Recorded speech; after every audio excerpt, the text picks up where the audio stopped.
A very good evening, my kids. And here is your Richa Prabhakar ma'am, and you are on my channel, Biology with Richa. And if you are studying your class 12th with me, so this is for your information that we have already finished with our chapter number 2. You can watch my videos from the playlist that's sexual reproduction in the plants. And we have already started with our chapter number 3, human reproduction. Here, this assignment was waited, I was waiting to upload it from a very long time from the last 2, 3 days. So today, finally, I got time to discuss these questions with you. In this particular exercise, I have involved all the questions from NCRT exercise. As if you go through my videos, then you will find out that I have uploaded assignment number 1, assignment number 2, and its subparts also. And in those assignments, we have covered every single previous questions from the boards in these assignments, right? So if you are preparing for your board as well as for your NEET, this assignment is particularly for your board examination, right? And every NCRT questions which was left out from that assignment, I'm going to cover this that in this particular part, right? Plus, we will discuss some important other questions also. And second thing, that there will be a test on Sunday at 11 a.m. from the chapter number 2. So please, all of my kids, prepare well for your test. And I wish you all the best of luck that you do well in this particular test. And the test will be of 50 multiple choice question. Please, I believe that if you are reading very thoroughly, then you should feel confident when you are attempting your and multiple choice question, right? And for theory questions, I'm here with you, so you don't need to worry about your theory questions. We have studied, we have made already. We are done with our notes part. We are already done with our diagrammatic part. Only this part was left. That is why today I will upload this assignment for you people, right? So let's start with our first question. As you can see that here the first question here is, what is apomixis? Right, first question we are having is, what is apomixis? Now this is uh, this is from your last part of your chapter. Last in the last portion, last page, this thing is given. This topic is given. What is apomixis and what is its importance? Apomictic seeds. What are apomictic seeds? Apomixis is a process of formation of seeds without fertilization. Till now, we know that there is the fertilization process. After fertilization, zygote is formed. After zygote, after zygote there will be embryo. Then embryo is growing into different parts. One will be plumule, then there will be radicle. From the plumule, shoot system will arise. From the radicle, root system will arrive. So this is how seeds are formed. But that process in which there is no fertilization and you are developing seeds without fertilization, that process is known as apomixis. Now you will ask me, ma'am, then what are the different ways through which we can develop seeds? So there are two ways. I will say that there are two different ways by which you can develop your apomictic seeds, and I have discussed these. As you can see on your screen, I have discussed these two ways here. One of the best way is that we know that our egg cell is there, and egg cell is your, in few species we are talking about, in those species in which there is development of apomictic seeds, uh, fr- they develop from the diploid egg cell, and egg cell is formed without meiosis, right? That egg cell is formed without meiosis, क्योंकि This is diploid, and usually we say in the embryo sac, egg cell is haploid. All the cells of embryo sac are haploid. But here, egg cell is diploid. In those kind of species where your egg is diploid, now the embryo can be formed without fertilization, right? Embryo when is forming without fertilization, that is one method. There are few other species of mangoes as well as your citrus plants in which what happened is, as you can see, that is your ovule, right? And this is the embryo sac part. And around in this ovule, that this there is the compact cells. What are those compact cells? पूरा जो cells हैं arranged those cells which are arranged around the embryo sac. What are you call those cells? Those are your nucellus part, right? So what happened in this? These nucellar cells, they start moving into your embryo. Few of your embryo sac, few of the nucellar cells, they move into embryo sac and they change into embryo. They develops directly into the embryo without fertilization. That is how epimictic seeds, they can be formed without fertilization.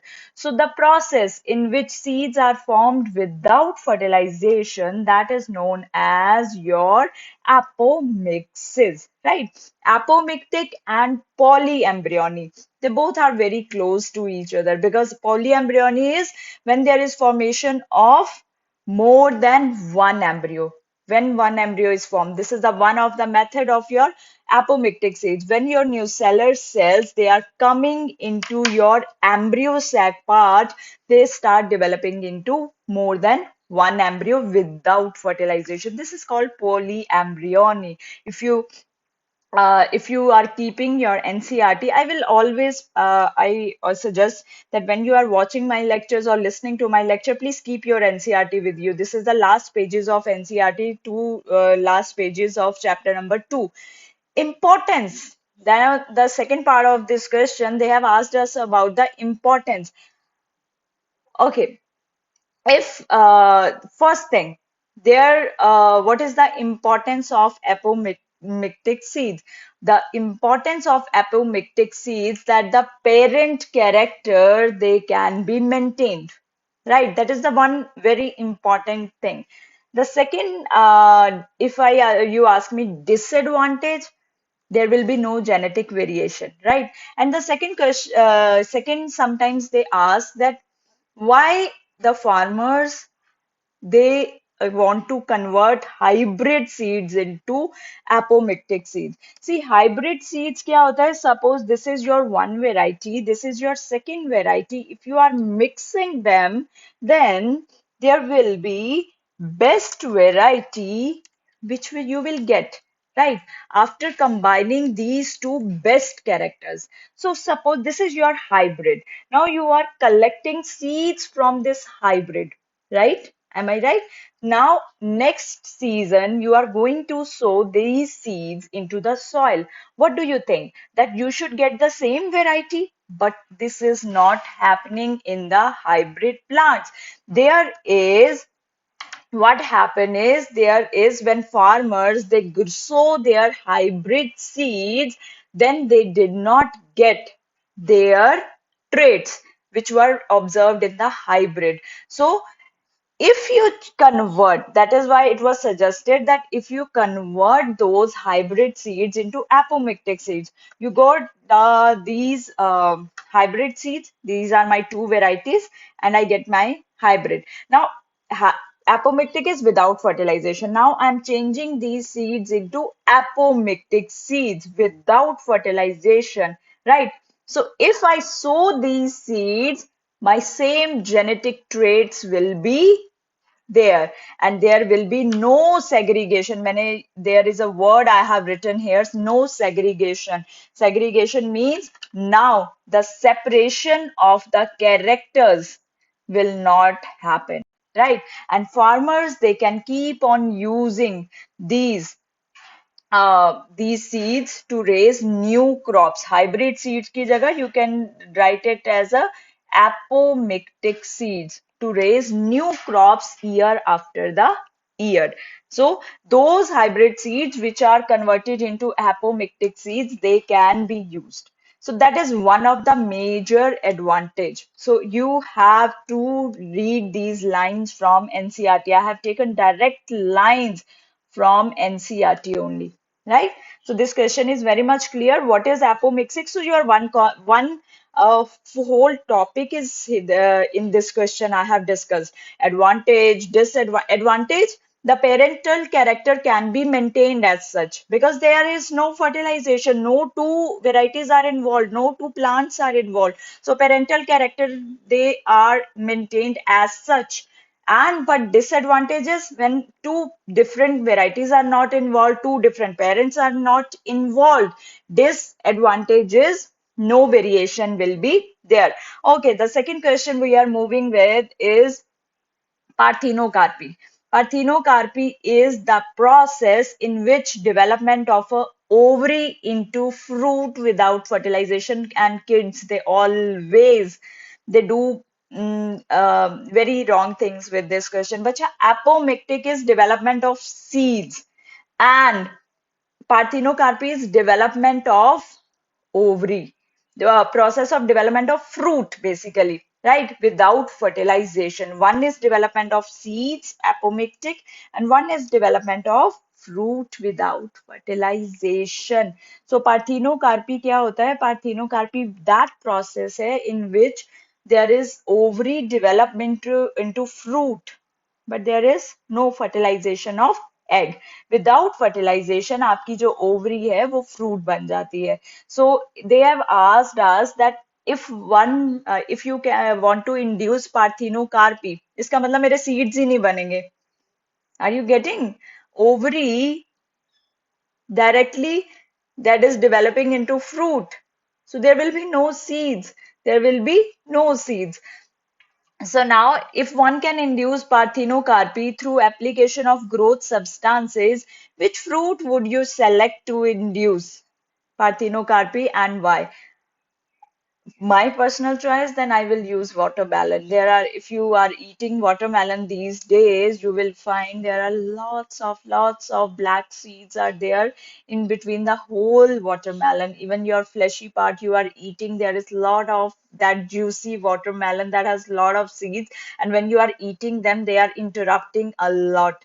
So definitely, if I will get the chance to produce my watermelon, I will produce them with parthenocarpy without seeds. You can select your choice of fruit also, which you want to eat without seeds, right? So this question is clear. Now, this is 3 marks question in your NCERT, and you have to differentiate between hypocotyle and apicotyle, then coleobutyle and coleorhiza, and integument and intesta. Bacha, again, there is no rectification you can do, right? Hypocotyle and apicotyle. When after embryo when we draw the structure of seed, this is exactly that is how a seed looks like and give rise to further plant formation. At the uppermost part, there is the plumule, right? This portion is your plumule portion. This one is plumule, and here is your radical part, and then around these cotyledons are there. Now, plumule, when these cotyledons attach, that is your cotyledonary node.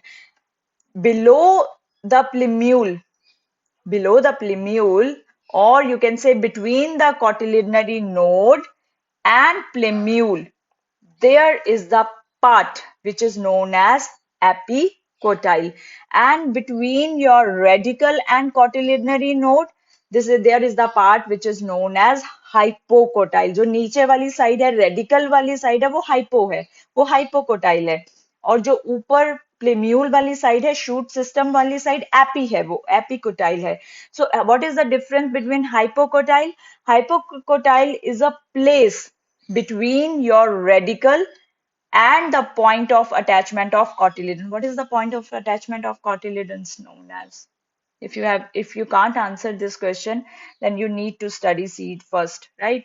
Go through my lecture and then you can answer that it is cotyledonary node. Those students who know me, who know that which question I can ask, they know this answer, that when two cotyledons, suppose this is one cotyledon, this is another cotyledon. Now they join at a center point, and this point is your cotyledonary node. Now, what is the apicotyl? I said api is the upper part. So that place of the seed, which is between the place on the seed, which is between your plumule. Plumule ऊपर वाली side होता है जहां से shoot system निकलता है. So between plumule and your cotyledonary node. So that is done. That is your first difference. Then the next is the coleoptile and coleorhiza. Bache, coleoptile, you know that uh, there is in the monocots. Here I am talking about the monocot embryo. Now, when we refer to monocot embryo, we know that monocot, one cotyledon, right? Monocot, single cotyledon. So here, as you can see that we have drawn here single cotyledon. Single cotyledon. This diagram is important if you want to write down the difference between coleoptile and coleorhiza. If this diagram is not in your mind, then this question is gone, right? Coleoptile. Coleoptile is basically your when the upper part plumule is in monocots, especially in the grasses, when your monocot plumule part in monocot is, as you can see this, it is covered with a sheath. This is for because this is the shoot system, तो ये foliaceous होता है basically. And protection provide करता है. So plumule is covered with a covering, with a sheath that cover the plumule area in the embryo of cereals or in the embryo of monocots. That is known as your, what should I write here? Coleoptile. That sheath which is covering the radical part and providing the protection, or you can say in the radical part there is root cap and root cortex. That root cap का जो cover है, that in the embryo of cereals, that is known as your coleorhiza. So basically जो shoot part का covering है, that is coleoptile, और जो root part का cover है, जो root को part को cover कर रहा है, that is your coleorhiza. And this is in the embryo origin time, when embryo is growing. Next is the integuments. When you draw this structure of ovule, especially this is which type of ovule? This is not your NCRT diagram. They have drawn orthotropous ovule. This is anatropous ovule, which I have drawn here, right? So in this ovule, if you see there are the protective cover.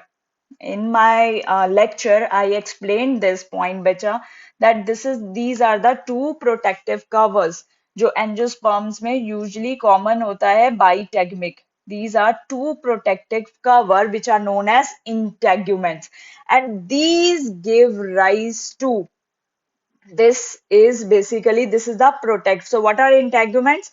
Protective covering of ovule. What is the reason they have protective covering? Ovule का change होना is, ovule changes into seed. So it give rise to further testa. When ovule is developing into seed, then it form the outer seed coat, which is known as testa. तो एक question, एक part में से दूसरा answer भी is coming out. So what is testa? It is the outer covering of your seed, basically. Outer covering, suppose I'm drawing if two cotyledons, right? I'm drawing here two cotyledons. So इसका जो outer cover है, that will be my testa. And who is developing this testa? That is deriving from the protective covering of ovule, which is integuments. That is why it is written they are formed from integuments of ovule. Inner outer coating is, outer covering is testa होती है बच्चों, और inner seed coat covering tegmen होती है, और अंदर then cotyledons होते हैं. So cotyledons के बाहर seeds की दो covering होती हैं, one is testa, one is tegmen. Testa is the outer covering and tegmen is the inner covering. And integuments, they are the protective covering of seed. Wrong. This is protective covering of ovule, right? Next question is the perisperm and pericarp. Perispermic seeds. Perispermic seeds वो होते हैं जिनमें nucellus बच जाता है. There are few seeds in which whole nucellus is used up, but there are few seeds in which nucellus is not completely used up. So that remaining portion, that remnant of nucellus, जो बचा हुआ nucellus है seeds में, that is known as your perisperm. और pericarp क्या होती है? पेरिकाप, अगर आपने एप्पल या स्ट्रॉबेरी का डायग्राम एनसीईआरटी में जब हम ड्रॉ करते हैं फॉल्स फ्रूट वाले में, then perisperm is the fruit wall. Basically, usually in apple and strawberry, there is the thalamus, which is giving rise to your fruit, which you are eating. But in the normal fruit, there is the fruit wall, which is formed from your ovary wall.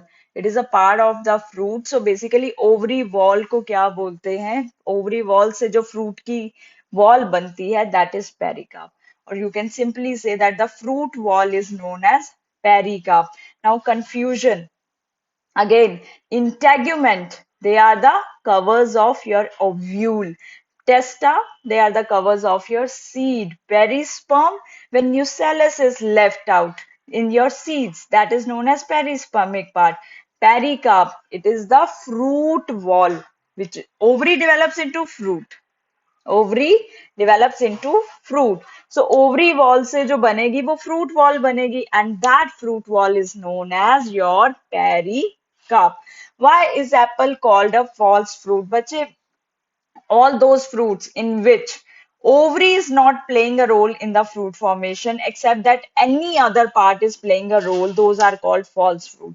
So in which especially apple may there is the thalamus which is playing a part role or playing a role in the fruit formation. In जो आप खाते हो apple, that is thalamus actually. So these type of fruits are known as false fruits. Strawberry, cashew, apple, these are your false fruit category, right?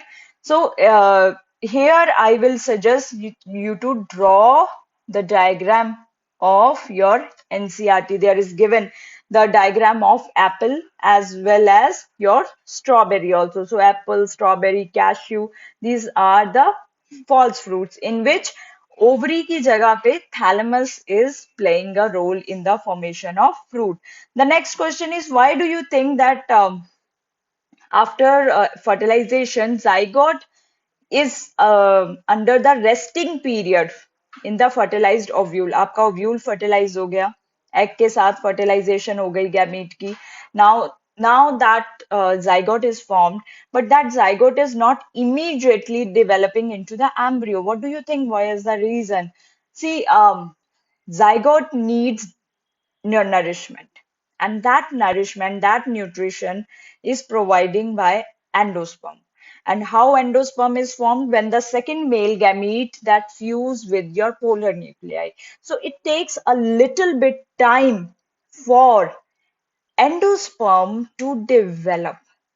किसी को nourishment देना है, उसको खुद भी तो डेवलप होना है पहले. So most zygotes they go under the resting period because there is a certain time period takes place, or endosperm takes certain time period to develop. And जब वो develop हो जाता है, when it is ready to provide nourishment to the developing embryo, then definitely the zygote changes into the embryo. That is the reason, that is the only reason that zygote is under the resting period for some time, for very short time in the fertilized ovule.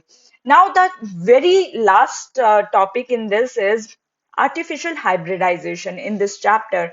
And artificial hybridization, it includes the major two processes, that is bag emasculation, bagging, and the third one is tagging, right? Suppose I want a very my flower is bisexual. There is a flower in my garden which is bisexual. Bisexual means it is having both sex organs, but I don't want self pollination in this flower. right? Suppose we are talking about hibiscus. I don't want self-pollination. I want another, a new variety, suppose some white color hibiscus pollen grains to fertilize with my red colored flower. For that, what do I need?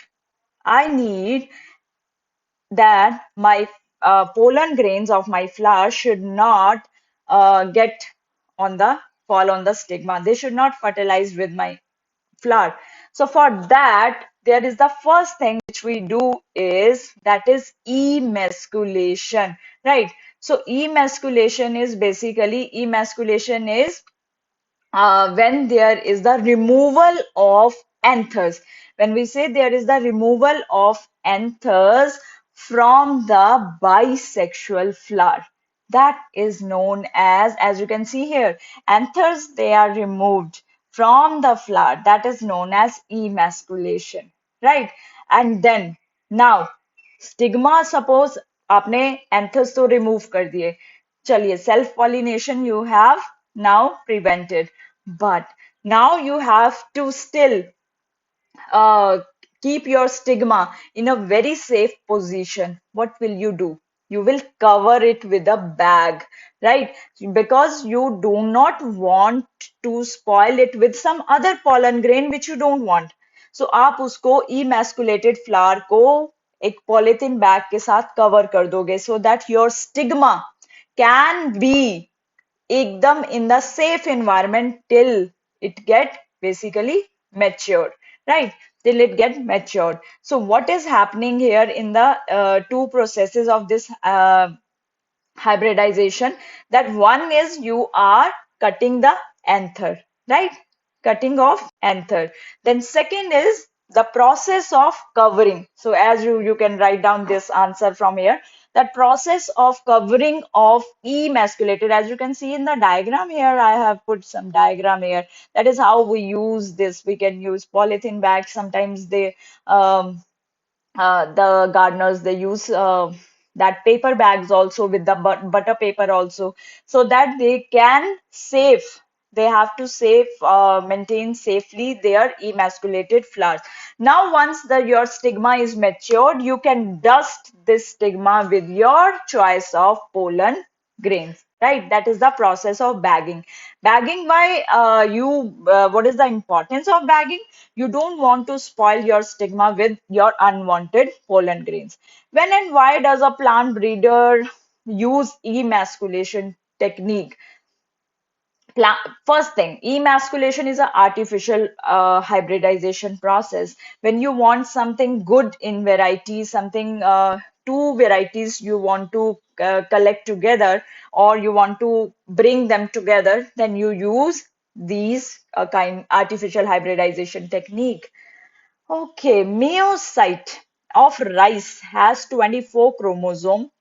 How many chromosomes are present in endosperm? बच्चे meiocyte, अगर आपको meiocyte से लगता है कि it is a cell which is gametes, then no, it is not haploid. Myocyte is a diploid cell. So diploid number आपको दिया है 24, but you know that endosperm is haploid. Right, तो एंडोस्पर्म जब भी बनता है तो वो मियोसिस के बाद बनता है, तो वी नीड हैप्लॉइड नंबर. तो अगर मुझे एंडोस्पर्म बनाना है तो इसका हैप्लॉइड नंबर में n प्लस एन, एंडोस्पर्म की प्लॉइडी क्या होती है बच्चों? 3n, right? 3n, 2n, n, ये तीन टर्म्स हैं जो पूरे चैप्टर में, first and second chapter, they will not leave you. You should be clear with what is haploid, what is diploid, what is triploid, right? अगर नहीं समझ में आ रहा, then listen to these things again. What is triploid? I have already discussed these things again and again. Endosperm is triploid in nature. तो haploid का number अगर triple कर दोगे तो answer will be your 36. So chromosomes which are present in your endosperm will be 36. Why should hybrid seeds need to be produced every year? I gave you reason that suppose these are the varieties, these are the two hybrid varieties, right? One plant is this, then the second plant, and you are combining them and you are getting this hybrid variety. Now you collect seeds from this hybrid, right? And sow these seeds next year. The characters will be changed. तो जो इतनी मेहनत से आपने hybrid बनाया था, जिसकी वजह से जो हाइब्रिडाइजेशन की थी जिन कैरेक्टर्स की वजह से, वो कैरेक्टर्स तो आए ही नहीं प्लांट में. So will it be useful? So that is why every next year they have to again undergo this process, one variety, second variety, and then new variety. So every year they have to go for the new hybrid process, means repeat the process. They cannot use the only hybrid seeds because these seeds, they do not show the same characters which were observed in the hybrid variety. So when seeds, they were collected, they were sown, there will be separation of the traits. That is why they were of no use. Name the seeds, very, very important MCQ. Name the seeds that have retained their viability for thousands of years. One name is given in our NCRT, that is lupine, that is Lupinus articus. Lupine, Lupinus articus is the scientific name, and that is the one which is goes for thousands of years. Okay, bacha, we discussed with the monocots, right? Monocots, dicot, embryo. In the monocot embryo, when we talk about the very thin paper-like cotyledon, monocot have a single cotyledon, or that thin paper-like, very thin paper-like cotyledon, that is known as scutellum. I already written here that single paper-like cotyledon present on, when you, if you draw this diagram, you can refer to this diagram. This, as you can see, this is on the one side of your embryonal axis, and this is known as your scutellum, right? This is known as scutellum. The next question after scutellum is that there is another question, that which part of ovule forms micropyle in a seed? Which part, when you draw a ovule, which part will be micropyle, which part will be chalaza? Bache, when you draw this diagram, right now I'm drawing here, as you can see. So when you draw this diagram, as you can see, this is the your integument part, and this is the body part. This is the hole, pore opening. This body part is chalazal. This is chalazal end. And here, that is micropyle. So micropyle of ovule always remains as a small pore, like this small pore, even in the seed coat, in the seed coat of mature seed. Because ovule, this whole portion will be changed into seed. In the seed, this micropyle will remain as a single pore-like area in the seed coat of the mature seed. And what is the reason of that pore?